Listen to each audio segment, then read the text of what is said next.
같이 봉독하겠습니다. 형제들아, 내가 너희에게 전한 복음을 너희에게 아니하노니 이는 너희가 받은 것이요 또 그 가운데 사는 것이라. 너희가 만일 내가 전한 그 말을 굳게 지키고 너희에 잊지 아니하였으면 그로 말미암아 구원을 받으리라.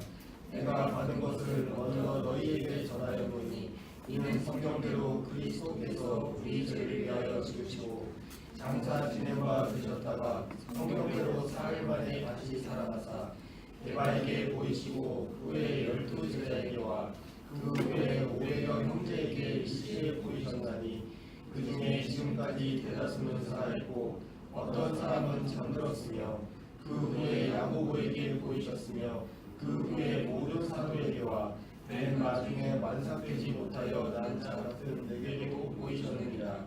나는 사도 중에 가장 작은 자라. 나는 하나님의 교회를 박해하였으므로 사도라 칭함받기를 감당하지 못할 자니라. 그러나 내가 나된 것은 하나님의 은혜로 된 것이니 내가 주신 그의 은혜가 헛되지 아니하여 내가 모든 사도보다 더 많이 수고하였으나 내가 한 것이 아니요 오직 나와 함께 하시는 하나님의 은혜로라. 그러므로 나나 그들이 이같이 상함에 너희도 이같이 믿었느니라. 아멘. 이문진 목사님께서 팩트 체크라는 제목으로 말씀 선포해 주시겠습니다. 많은 은혜 받으시길 바랍니다. 네, 반갑습니다. 호준이가 벌써 굳은 거예요. 네, 그 얼굴을 보니까 저 잘 모르죠. 네? 제가 의림교회 온 지가 10년 됐어요. 10년 됐는데 처음에 이제 고등부부터 제가 시작을 했거든요. 고등부 사역자로 그때 전도사였을 때 있었는데 그래서 고등부는 개인적으로 저는 굉장히 제가 좋아하는 부서예요. 굉장히 애착이 가고 근데 좀 놀란 거는 고등부네. 이렇게 왔을 때 막 이렇게 소년부, 유년부였던 애들이 막 지금 와가지고 깜짝 놀랐어. 고등부에 호정이도 늘 내 머릿속에 저의 머릿속에는 유년부일 때 딱 생각이 났었는데 고등부 딱 이렇게 오늘 이렇게 말씀 읽어보고 그 호정이가 이 호정이 맞나 이러면서 오늘 그 찬양이도는 청춘이죠. 청춘 맞죠? 많이 컸다. 참 놀랐습니다. 반갑습니다. 저는 이문진 목사이고요. 오늘은 여러분하고 짧게 말씀을 좀 나눠보려고 해요. 말씀을 준비하면서 여러분이 고등학교 시절에 뭐가 가장 궁금했을까? 고등학교 시절에 어떤 생각을 가장 많이 했을까 좀 생각을 해봤거든요. 물론 이렇게 앞에 있는 친구 같은 경우에는 여자식 생각이 사로잡혔겠지만 고등학교 시절 때 주로 이렇게 여친, 남친 아니면 웃는 거 보니까 동의하는 거죠.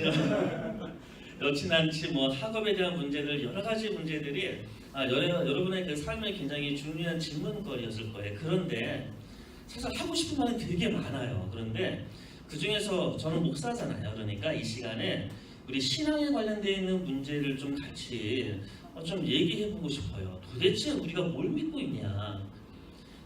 고등학교 시절에 저의 고등학교 시절, 그러니까 지금부터 약 한 몇 년이 됐을까? 한 30년 전인가요? 이런 나이가 나와버리네. 그때 제가 가지고 있었던 그 고등학교 시절의 가장 심각한 문제. 그러니까 지금 해보면 별거 아니지만 그 당시에는 그것만큼 심각한 문제가 없었거든요. 똑같잖아요. 여러분의 문제는 지금 가장 심각하잖아요. 어른이 볼 때, 엄마 아빠가 볼 때는 별거 아니라고 맨날 얘기하지만 난 죽겠잖아요. 그런데 그때 나의 신앙에 있어서 가장 날 힘들게 만들었던 건 뭐냐면 하나님이 계시냐. 도대체 교회는 저 같은 교회는 아버지가 장로님이시고 권사님이세요. 3대째는 집안이고 모태신앙 아시죠? 태어나서부터 모태신앙이었는데 고등학교 시절에 나의 마음을 붙잡고 있었던 건 뭐냐면 저 고등부 회장도 했었어요. 저 흔히 얘기하는 교회 오빠로 살았거든요. 그런데 나의 마음을 가장 붙잡았던 게 뭐냐 하면 도대체 하나님이 계시냐? 안 계시는 것 같은 거예요. 교회 오빠였는데도. 회장을 하고 있었거든요. 제가 기타를 쳤어요. 이게 앞에서 도대체 하나님이 계시냐? 또 다른 질문은 뭐냐 하면 도대체 내가 뭘 믿고 있는 거냐? 이게 정말 저한테는 고등학교 시절에 굉장히 심각한 문제였어요. 하나님이 안 계신 것 같거든요.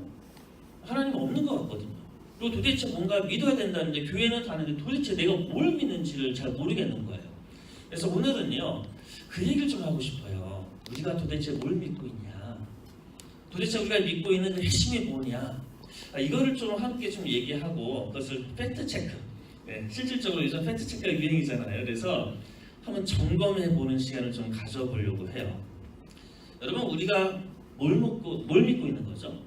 뭘 믿고 있는 겁니까? 교회 다니면서 우리가 믿음의 가장 큰 핵심이 뭘까요? 우리가 보통 예수님을 믿으면 구원받는다라고 얘기하는데 오늘 사실 읽었던 말씀 중에 3절쯤에 나와 있어요. 뭐냐 하면 우리가 진짜 뭘 믿냐 했을 때 이 기독교의 가장 핵심적인 가치를 얘기할 때는요 부활을 얘기해요. 오늘 물론 이제 고난 주간이기 때문에 고난에 대한 얘기를 하겠지만 여러분하고 1년에 뭐 한 번 보이도 쉽지 않기 때문에 오늘은 이 말씀 부활에 대한 이야기를 좀 땡겨서 미리 좀 얘기를 나눠볼게요. 우리가 믿는 것의 가장 그 핵심이 뭐냐 했을 때는요 여러분 부활이에요. 부활이 있냐 없냐. 이게 생각보다 굉장히 중요해요.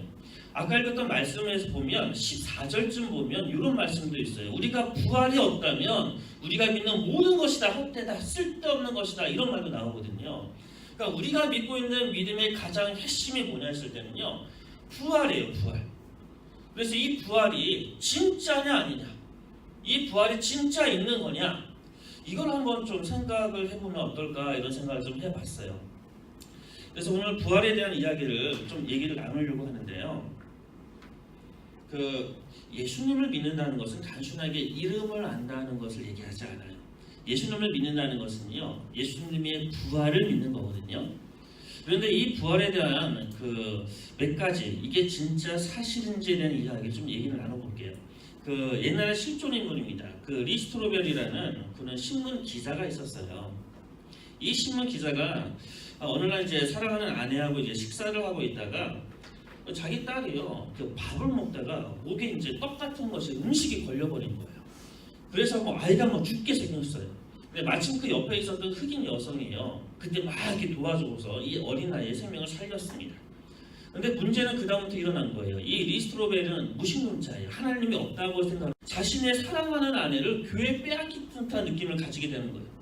여러분 솔직히 여러분 마음속에 믿음이 별로 없잖아요. 그러면 여러분의 남친이나 여친이요 찬양대 연습 간다, 수련회 간다면 되게 삐지잖아요. 경험 안 해봤어요? 그런 거요. 그런 게 있어요. 하나님한테 교회한테 아이를 막 뺏기는 것 같은 그 느낌을 가질 때가 있거든요. 이 리스트로벨도 그런 생각을 했던 거예요. 아니 내 사랑하는 아내를 지금 교회에 지금 빼앗기고 있다라는 생각을 하게 됐어요. 그래서 이 리스트로벨이 굉장히 똑똑한 사람이거든요. 신문 기자였고요. 가장 유능하고 젊었을 때 신문 기자, 미국의 10대 신문사에 들어갔던 아주 뛰어난 사람이었어요. 그래서 이 사람이 기독교에 대해서 이제 조사를 하기 시작을 합니다. 도대체 이 기독교가 뭔지 보니까 기독교의 가장 핵심적인 것이 바로 부활이었던 거예요. 그래서 이제 이 신문 기자가 이런 생각을 해요. 내가 이 부활에 대해서 기독교의 가장 핵심적인 가치인 이 부활에 대해서 내가 이것이 거짓말이다라고 내가 증명만 해낸다면 사랑하는 아내를 교회에서 빼앗아올 수 있겠다.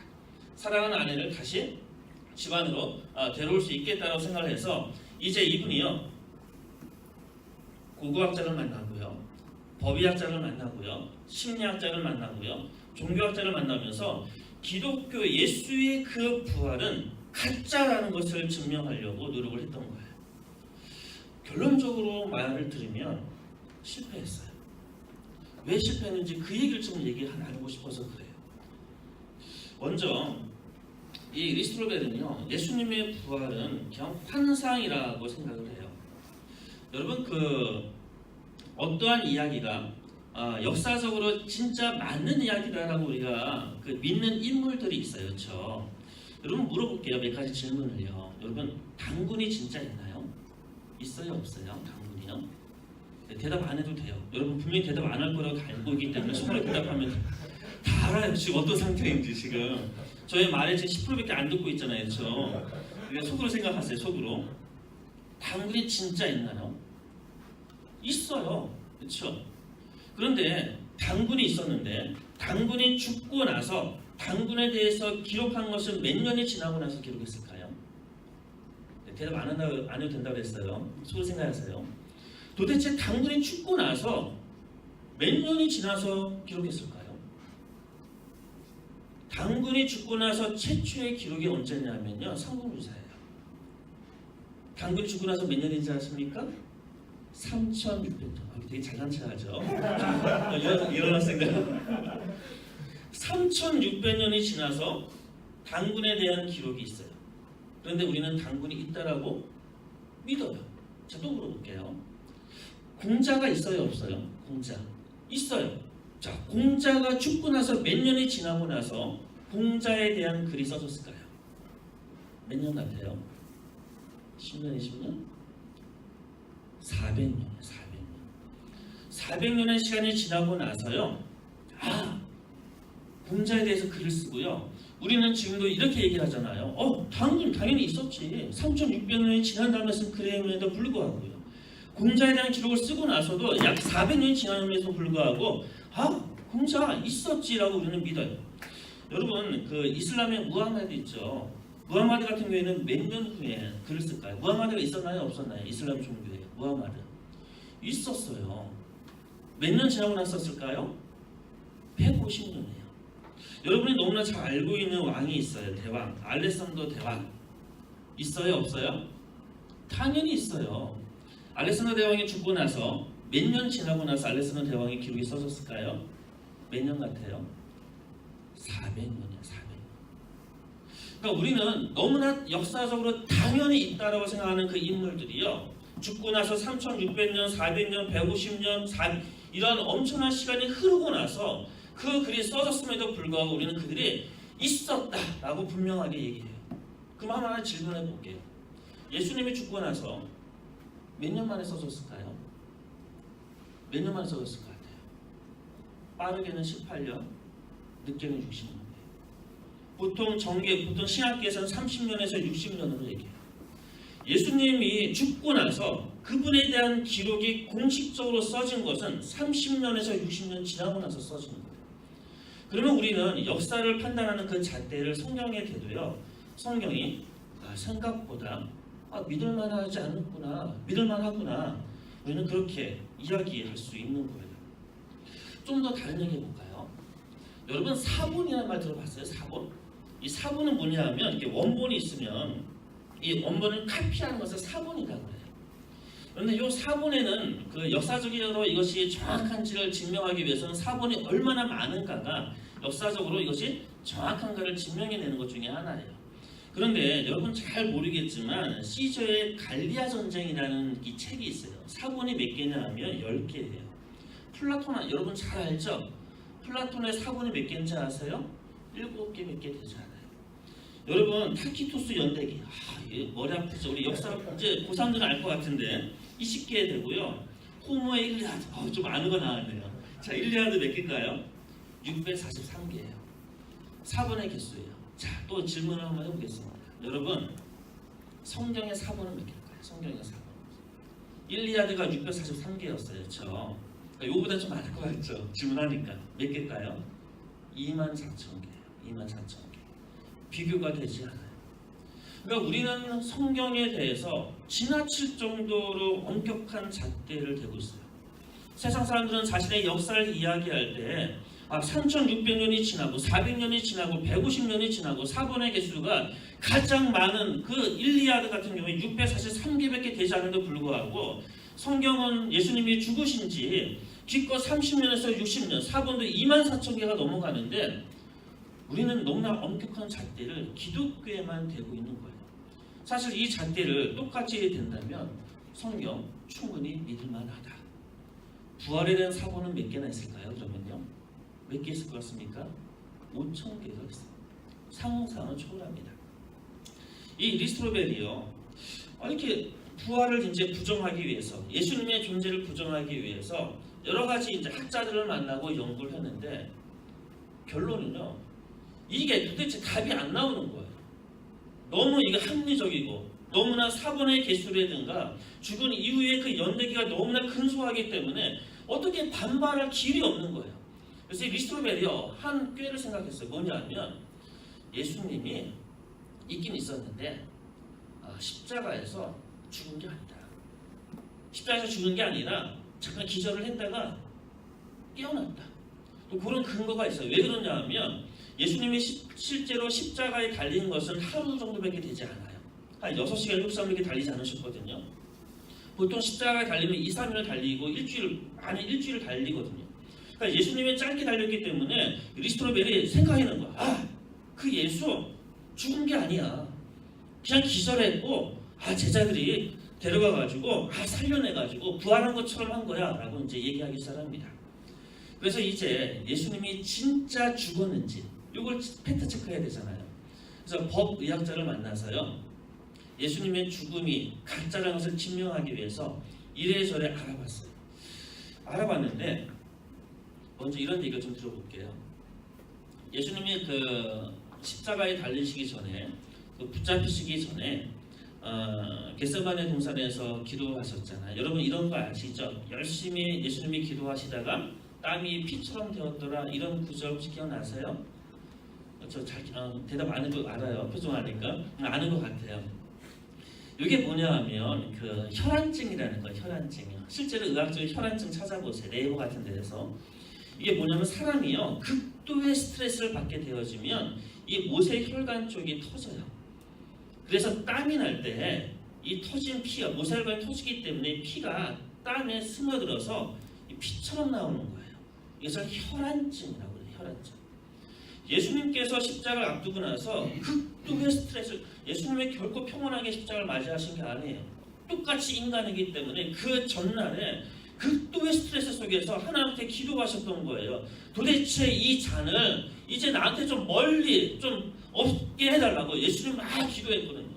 얼마나 그 기도가 간절하고 스트레스가 많아서는지 모세혈관이 터서 혈안증이 걸리시는 거예요. 그런데 문제는 뭐냐면 혈안증이 생기면요, 의학자들은 이렇게 얘기해요. 피부가 되게 약해진대요. 모세혈관이 터지기 때문에 피부가 굉장히 민감하고 약해진대요. 그런데 그 예수님께서 바로 그날 잡혀가요. 그리고 뭘 당하시죠? 처음에 채찍증을 당했어요. 여러분 다 들어보셨죠? 이 채찍, 로마의 채찍이 뭔지 아시죠? 여러분이 집에서 맞는 회초리 정도가 아니잖아요, 그렇죠? 이 채찍은 39개의 가닥으로 되어져 있고요. 여러분이 아는 것처럼 끝에는요, 금속 또는 동전 아니면 동물의 뼈가 달려 있어요. 그래서 채찍은 때리는 게 아니고 휘어 감아서 끌어내는 거예요, 일종의. 그래서 채찍을 때리면 실제로 이 창자가 터지기도 하고요, 척추뼈가 나오기도 하는 게 실제 그 기록에 있어요. 그래서 대부분의 사람들은 채찍질을 당하다가 죽는 경우가 대다수예요. 그런데 정말 운이 나쁘면 채찍질을 맞아도 죽지 않아요. 그때 하는 게 십자가입니다. 끔찍한 이 채찍질을 당하고 나서 예수님이요, 죽지 않았어요. 죽지 않고요, 십자가로 끌려갑니다. 여러분 십자가로 끌려가는데 힘들게 그 십자가를 이제 메고 올라가시잖아요. 그리고 못에 박히셔요. 근데 그 못을 어디다 박는지 아십니까? 손바닥이 아닌 건 이제 기본적으로 알고 계시죠? 손목에다 박으세요. 손바닥에 밟으면 이게 찢어져요. 사람 몸무게 때문에요. 십자가형은 뭐냐 하면 사람한테 최고의 고통을 주기 위한 하나의 형벌이에요. 그래서 손목에다가 못을 박아요. 근데 이 손목이 문제는 중추신경이 모여있기 때문에 여러분 지나가다 이렇게 실수로 이렇게 팔꿈치 팍 치면 그 따뜻한 느낌 있잖아요, 그렇죠? 그거에 한 100배 된대요. 이게 못을 박으면. 근데 손목에요, 못을 박는 거예요. 그 못이 뭐냐 하면 이 못이에요. 이거는 그 당시 로마 병정에 썼던 못의 1대1 크기예요. 보여줄까요? 한번 만져볼래요? 이것을 손목에 박았어요. 이것을 손목에 박고 그 다음에 또 뭘 했죠? 뭐예요? 발을 박아요. 발을 박는데 우리가 보통 알고 있는 것처럼 발등을 밟은 게 아니에요. 발등을 이렇게 못을 박은 게 아니라 마치 이 발을요, 옆으로 포개서요, 복숭아뼈 있는 데를 눌러서 그쪽을 때리는 거예요. 이게 십자가형이에요. 왜 그렇게 하는지 아세요? 최대한 고통을 주기 위해서 그런 거예요. 십자가에 매달리면요, 사람의 몸이 처지기 때문에 이 횡격막이 올라가서 질식사를 해요. 숨이 가빠져요. 그런데 이렇게 숨이 가빠질 때 발로서 쭉 밀어서 숨을 쉬는 거예요. 그래서 발을 단단하게 박아요. 이게 십자가형이에요. 그래서 우리는 예수님께서 그 엄청난 채찍, 그리고 예수님께서 그 손목에 그 십자가, 그리고 그 발목에 그 십자가, 그 엄청난 고통 속에 있었다는 것, 그 죽음의 아픔 속에 있다는 것을 우리는 명확하게 알 수가 있어요. 또 한 가지요. 여러분, 그 로마 나라가 어떤 나라인지 아세요? 로마는 군인들의 나라였어요. 그렇죠?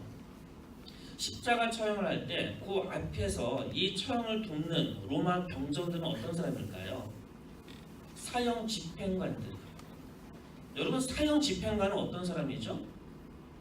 사람이 죽었는지 안 죽었는지 명확하게 판단할 수 있는 사람이 사형 집행관이에요. 왜 그럴까요? 저 사람이 살아나면 자기가 죽어요. 로마 병정이. 근데 이 로마 군인들이 죽었다라고 얘기하거든요. 그러니까 우리는 여러 가지 의학적인 거 주세요. 가져가서 자기 손에 하지 마요. 로마 병정들이 예수님이 안 죽었는데 죽었다라고 얘기할 만큼 간이 부은 사람들이 아니라는 거예요. 살인과 죽음에 대한 전문가들인데 그들의 눈에도 분명하게 예수가 죽었다라고 얘기를 해요.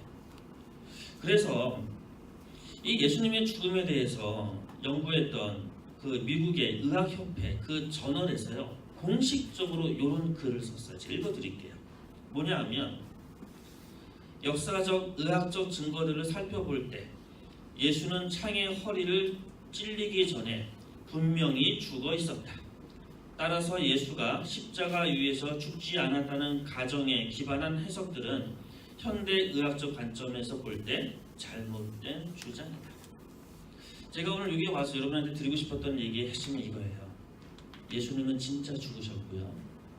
그리고 예수님이 진짜 부활하셨어요. 그리고 우리의 믿음이요. 오늘 고린도전서 말씀에 있는 것처럼 이 부활을 믿을 때 우리에게 구원이 있다라고 우리 주님이 말씀하세요. 여러분의 10대를 좀 보내면서 많은 갈등이 있을 거예요. 얼마나 많은 갈등과 신앙에 흔들림이 있겠습니까? 그리고 하나님 안 계신 것 같잖아요. 5년 전에 세월호 사건을 보면서 도대체 하나님이 계시다면 어떻게 저 따위 일이 생겨날 수 있을까? 그 사건 속에서도 여전히 고통 가운데 있는 사람들, 그 사건 앞에서 피자 먹고 있는 그 사람들을 보면서 도대체 어떻게 이 땅에 이런 일이 생겨날까? 얼마나 많은 고민들과 생각들이 있겠습니까? 그런데 이거 하나 기억하면 좋을 것 같아요. 우리의 믿음의 가장 핵심은 부활인데 이 부활 역사적으로, 의학적으로, 정황상으로 믿을 만하다.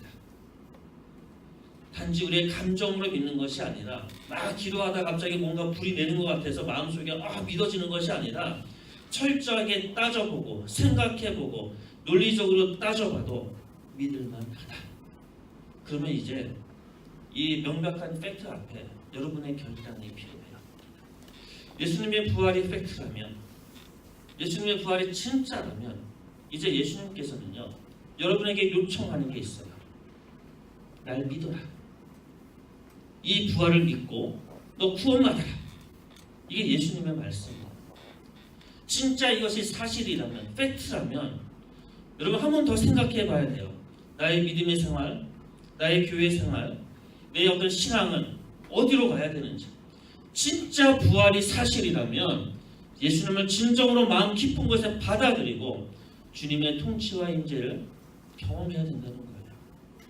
그래서 10대 때 참 그랬으면 좋을 것 같아요. 저도 10대 때 예수님이 안 계신 것 같았거든요. 믿어지지 않거든요. 그러다가 이제 그 21살 때 제가 21살 때는 이렇게 데모하러 길거리에 많이 다녔어요. 다니면서 이렇게 데모하다가 그 하나님을 만났어요. 사실은요. 그리고 이제 소명을 받았거든요. 그러고 나서 이 소명을 확인하기 위해서 그 당시 오살리 기도라는 데가 있어요. 이제 가서 뜨겁게 기도하다가요. 이제 방언이라는 거 알죠? 방언도 받고 그다음에 예수님의 얼굴을 보는 환상도 보고 이런 경험들이 있었어요. 그런데 여러분 예수님이 진짜 계시다라고 믿어지면 좀 다르더라고요. 제가 예수님이 진짜 있구나, 마치 내 앞에 서 계시는 것처럼 주님이 진짜 있구나라고 딱 믿어지는 순간에요. 여러분 삶이요 생각보다 되게 행복해요. 그래서 이 시간에 그걸 알려주고 싶은 거예요. 진짜 예수님이 살아계심을 믿을 수 있으면 진짜 행복할 거라고. 학교생활 힘들었잖아요, 그렇죠? 그럼에도 불구하고 여자친구나 여러 가지 문제들 많잖아요, 그렇죠? 여러분의 삶이 힘들게 만든 일들이 어른들이 생각하는 것보다 얼마나 많이 있어요. 그런데 예수님이 진짜 있다라고 팩트 체크하고 믿으면요, 행복해져요. 그리고요, 살만해. 이 땅에서요.